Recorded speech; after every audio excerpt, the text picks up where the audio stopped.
Today we are talking with Judy Russell, the legal genealogist, about wills and estates, women's rights, and some of the laws around the records, all in an effort to help you with your family history. Now, we can learn a lot from Judy Russell, so we're going to jump into it here in just a second. But let me introduce myself. My name is Connie Knox.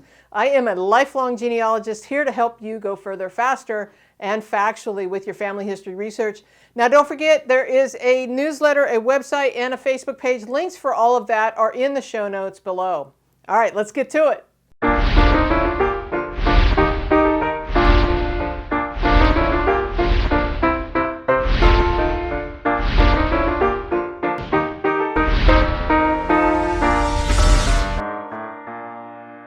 Let's talk about wills and estates. So, just for clarification for the audience, what if somebody dies without a will? That's dying intestate, yes? Yep. So what kind of evidence might we find in estate papers if someone dies without a will?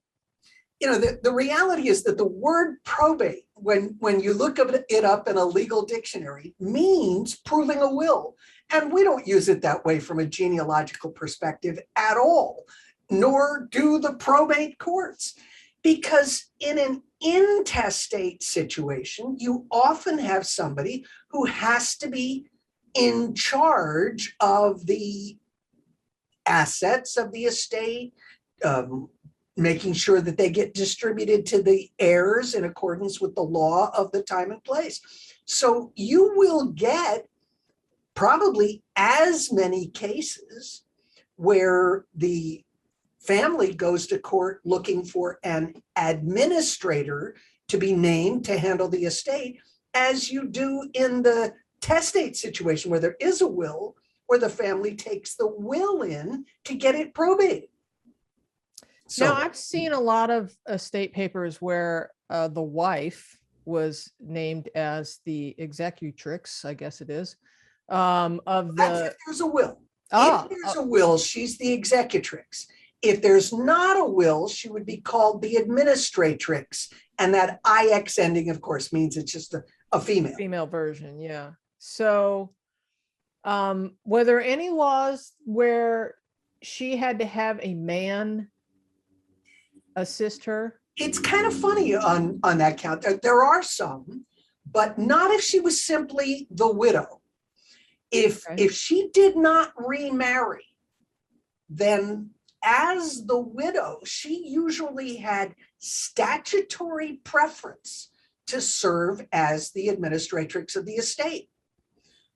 But if she remarried, which was common, you know, from economic purposes and every other reason for a widow to remarry and remarry quickly, then the law in the common law jurisdictions, the old 13 states and places like that, would kick in and say she couldn't continue to serve without her new husband or some other male involved.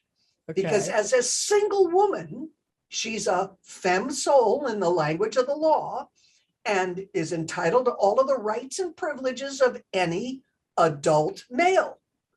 But the minute she marries in those common law jurisdictions, her identity merges with that of her husband. And that continued well into the 19th century. Hey, next we're going to talk about women's rights, but I just want to remind you, hey, don't forget to subscribe and ring the bell so that you get notified each time I upload a video. There is a handout for this. We'll talk more about that at the end of the show. All right, so let's talk about women's rights for a moment. So now explain for the audience what Dower rights are so everybody knows. Well, let's make sure that we're distinguishing between common law areas and civil law areas. And the reason is that they're very different legal systems, and the civil law would apply in places like Dutch New Netherland, Spanish Florida, French Louisiana, the American Southwest, anywhere that the Dutch, the Spanish, or the French had originally settled, because they don't have dower in those areas. This is a British common law construction. And what it is the entitlement of the widow to usually some percentage of the personal property of her husband, and then to a life estate, not ownership, but just the right to live and benefit from, usually a third of his lands. Now, just to be clear, you're talking about the civil or No, that's the common law. That's the British common law that most of us follow. Okay. So, but if we're in Louisiana or we're in New Mexico or we're in California, we don't follow that. Okay. It's places like New York and New Jersey and Virginia and the Carolinas. Those are the common law jurisdictions, and that moved across the country in the Midwest. Okay. So she wasn't an heir of her husband. She didn't inherit from him. She could only get her dower until the Married Women's Property Acts start getting passed and they start replacing dower with actual inheritance. And what time frame would that be? The earliest Married Women's Property Act was passed in 1839. I think it always surprises people to think about where it was passed, because every time I ask that of a group, people are saying, oh, it must have been New York or it must have been Massachusetts. It was Mississippi in 1839. Now, it wasn't a complete shift. It didn't go from no rights to all rights overnight. You know, Mississippi passed one statute in 1839 and didn't really get around to full women's rights until well into the 20th century, as people of my age know only too well. I know that I have done a lot of research in North Carolina and have come across dower rights situations in the mid 1800s where a woman was only getting a third of her husband's property and then the rest were going to the children based on the will. And she didn't get ownership if it's dower. True. If he left her a third in the will and didn't specify that it was dower or didn't say for her natural life or her widowhood, then she was an heir, but that was by his choice. Right. And, when you think about dower, it continued in places like, Virginia and the Carolinas.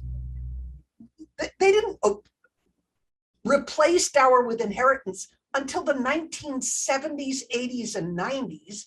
Dower still exists today in Kentucky and Ohio. Really? It does. I did not know that. This is not ancient history. Oh, wow. Interesting. All right. So, I've run into guardianship situations, someone or both parents or a single parent or whatever passes away. Is there anything for genealogists that should know about guardianships with regard to estates and such? There really are two things I think that are one that's misunderstood and one that's overlooked. Okay. So what's misunderstood is that guardianship was really confined to children of property.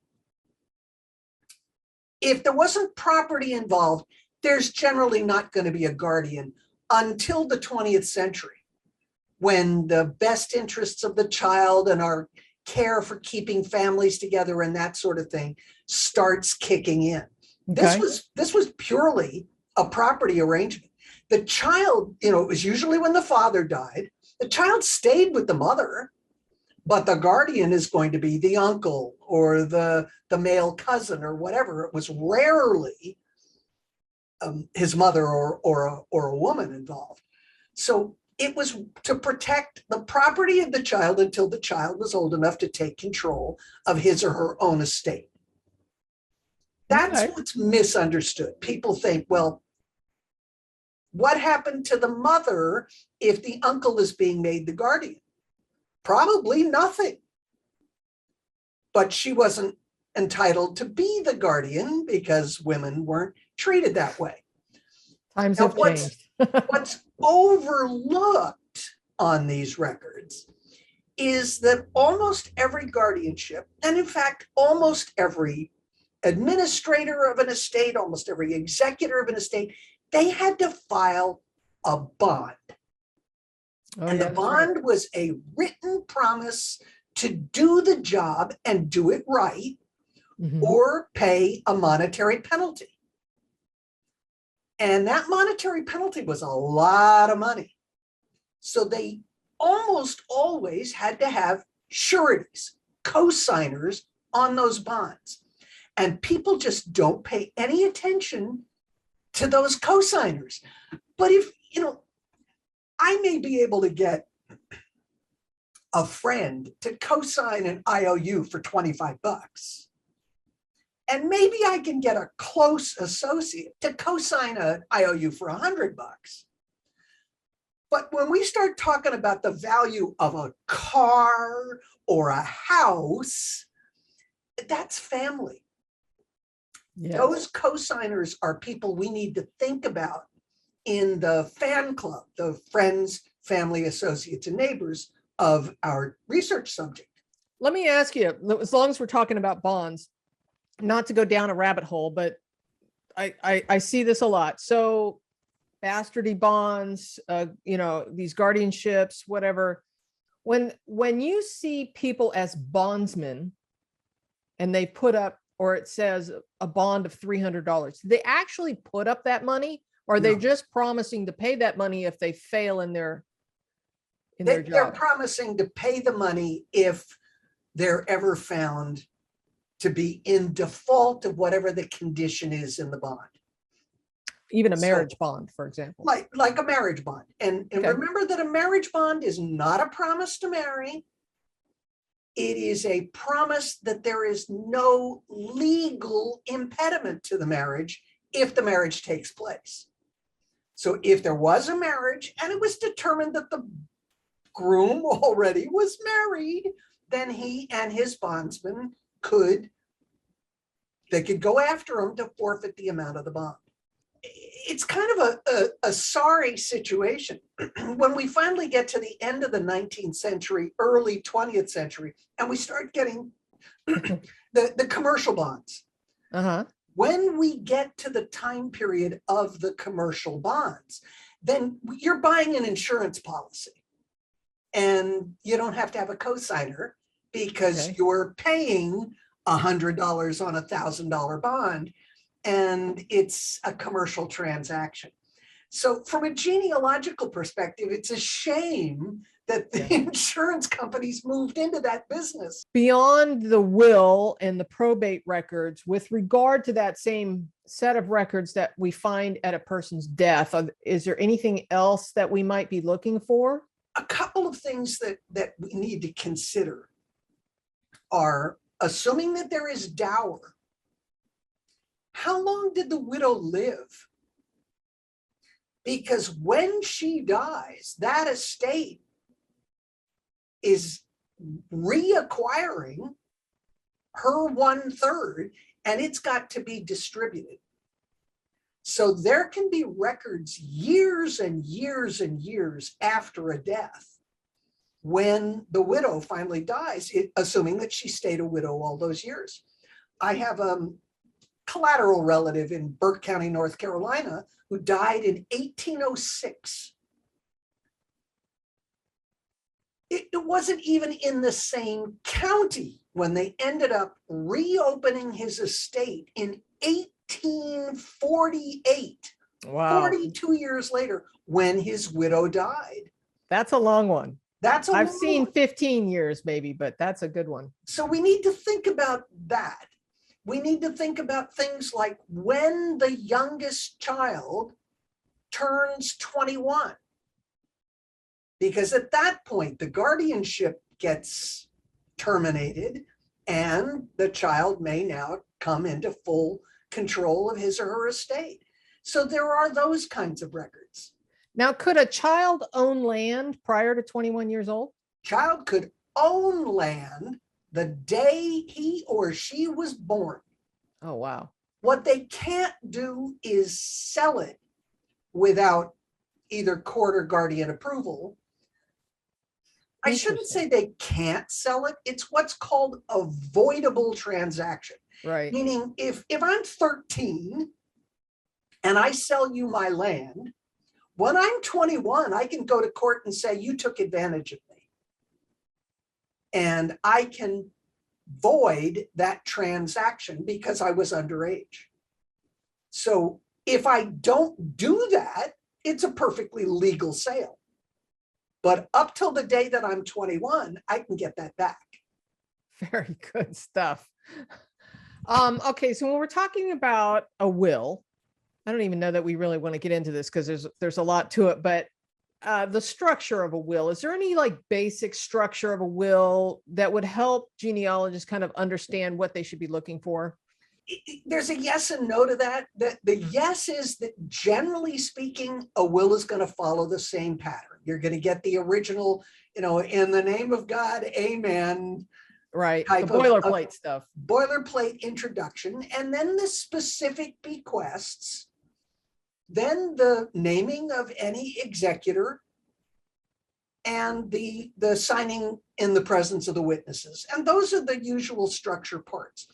But there's so much local flavor to these things. If you look, for example, at the Dutch Germans, they call the Pennsylvania Dutch. So right. The Germans in Pennsylvania, they were much more inclined to make good bequests to their widows than, say, the English in Virginia were, who were much more accustomed to the primogeniture system where everything went to the oldest son.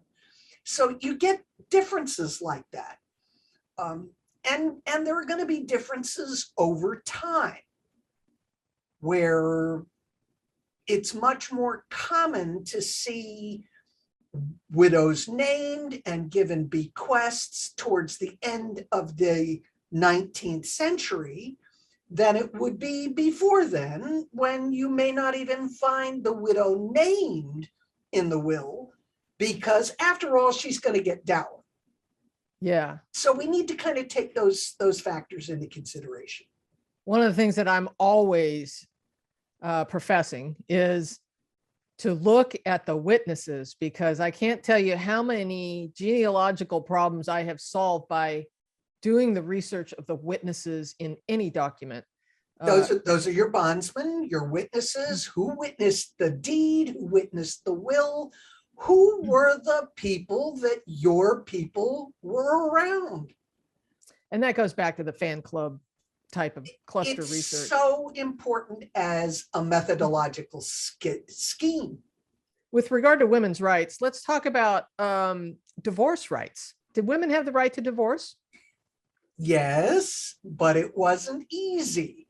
Yes. Now, if we go all the way back to British common law, the only ground generally at very early on for divorce was adultery by the wife.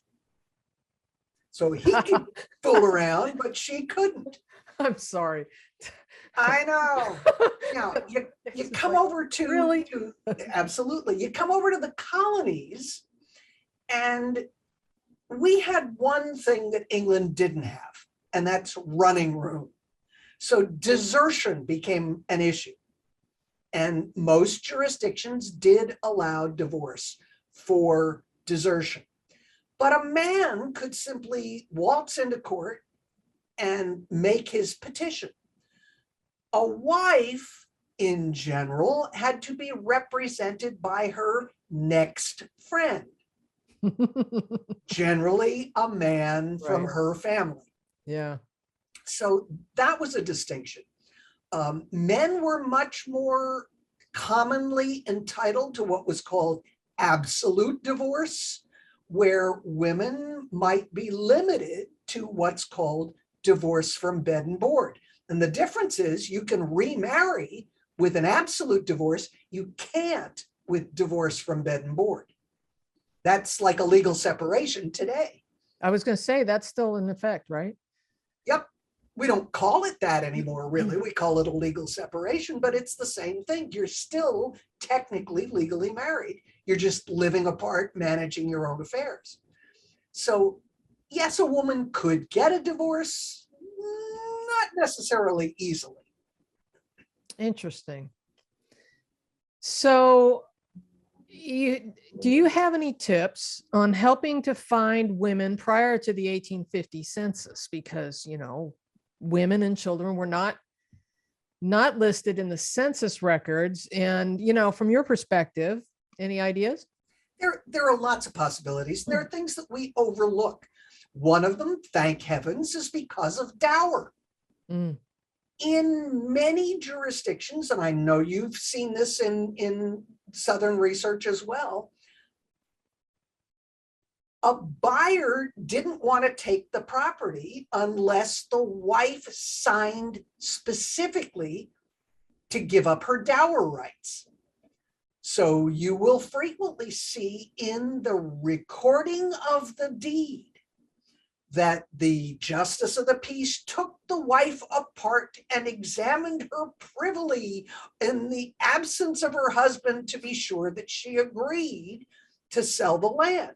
Because if she didn't give up her dower rights, theoretically, she could go back at the death of her husband and go up against the buyer and say, I don't care what you think you bought, you didn't buy my dower rights.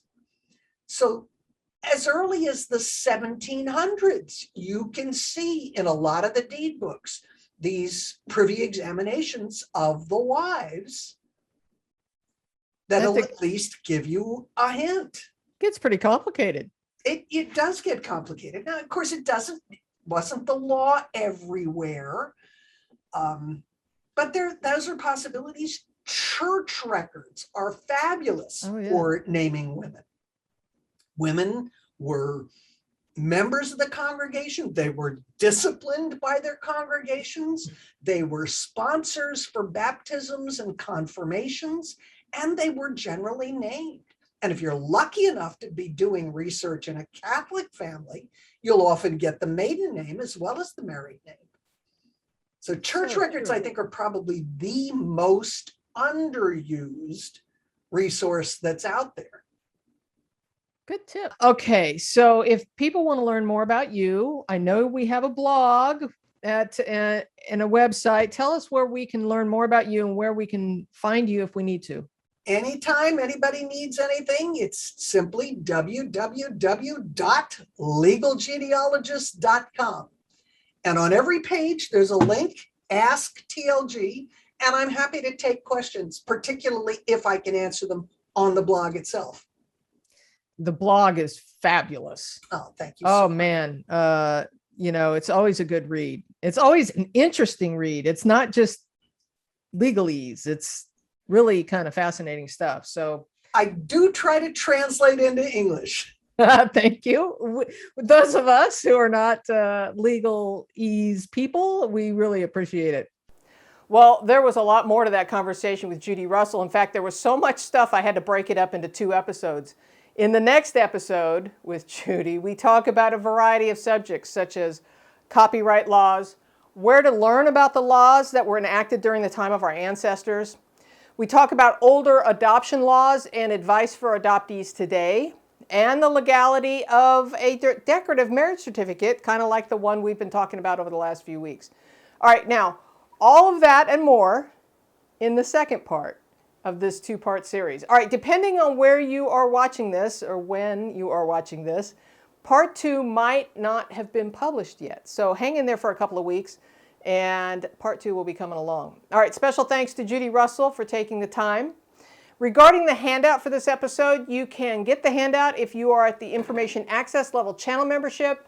All you have to do is hit the join button if you're not a member. If you are already a member, then you will find the handouts in the community tab. Just scroll through the blog posts and you'll find it. All right, you can also get the handouts if you are a patron at patreon.com/genealogytv. That's at the Happy Dance level or higher. Now, the folks over there at Patreon, they also, some of them are signed up for the coaching sessions as well. That's where you would do that. All right. And you can also find the handouts at genealogytv.org. All right. Thanks for watching. I appreciate it. See you next time.